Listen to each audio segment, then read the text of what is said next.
Dans le prochain épisode de Plus belle la vie, Patrick et Bauer sont tiraillés entre leur enquête et leur rêve de tourner avec des stars des Hollywood. Myrtha rencontre un prêtre qui va bouleverser sa vie. Attention, les paragraphes qui suivent contiennent des spoilers sur l'épisode de Plus belle la vie diffusé demain soir sur France 3. Emma pousse Kevin à ouvrir les yeux sur Camille. Baptiste entend à la radio que Jacob a avoué le meurtre d'Alice sur lui. Refusant d'en entendre parler davantage, il éteint son poste.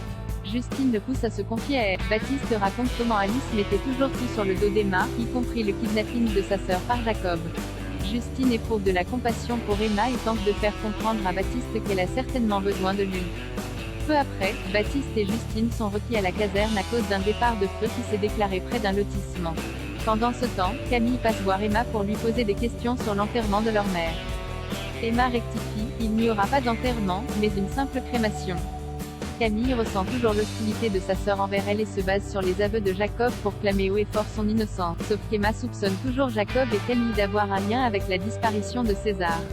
Parallèlement, Baptiste et Justine évacuent les habitants du lotissement. Après quoi, Baptiste se rend chez Emma car il a besoin qu'il garde Mathis. Baptiste propose d'abord de le faire garder par Gabriel pour qu'il puisse l'accompagner à la crémation. Emma préfère y aller seule, alors que Baptiste emmène Mathis à la caserne avec lui. Emma se rend à la crémation de sa mère avec Kevin et Camille. Cette dernière se met à l'écart, avouant qu'elle ne se sent pas bien.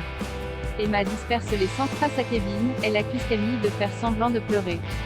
Mais le jeune homme croit en la sincérité de sa petite amie. Dans la soirée, Kevin retourne voir Emma. Après réflexion, il avoue avoir des doutes sur Camille dont il a remarqué le comportement étrange depuis quelque temps. Emma le pousse à ouvrir les yeux et à rompre avec elle avant qu'il ne soit trop tard. L'enquête de Jean-Paul et Patrick est au point mort. Jean-Paul et Patrick tentent de se rappeler que les castings bébés de Prune sont une arnaque. Mais quand ils aperçoivent Jennifer Mitchum au loin, encadrée par deux gardes du corps, ils prennent les choses au sérieux. Ils se rendent chez Prune pour les essais caméra. Patrick doit s'occuper d'un Raphaël Ronchon, si bien que Prune commence avec Jean-Paul et Aurore. De retour au commissariat, Jean-Paul et Patrick doivent rendre des comptes à Rebelle. Ce dernier trouve qu'ils n'ont pas assez d'éléments et leur met la pression pour faire avancer l'enquête. Les deux policiers envisagent de gagner du temps pour réunir des preuves, notamment en mettant Prune sur écoute. Mais ils reconnaissent qu'ils commencent à avoir des doutes sur sa culpabilité. Myrtha fait la connaissance d'un prêtre rentré de son voyage en camping-car.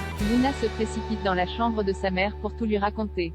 Mais elle se heurte à la mauvaise humeur de cette dernière, qui est préoccupée par son état de santé. Un peu plus tard, Myrtha quitte le Zéphyr sans discuter avec Akira et Sunali.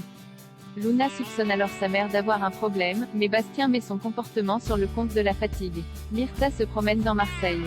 Souffrant de la chaleur, elle se réfugie à l'intérieur d'une église qui se trouve sur son chemin. En s'approchant d'un confessionnal, elle surprend un prêtre en pleurs. Ce dernier confie qu'il doute de l'existence de Dieu et qu'il n'arrive plus à trouver les mots pour guider ses paroissiens. Myrtha le réconforte. Le prêtre déclare que sa présence est un signe de Dieu.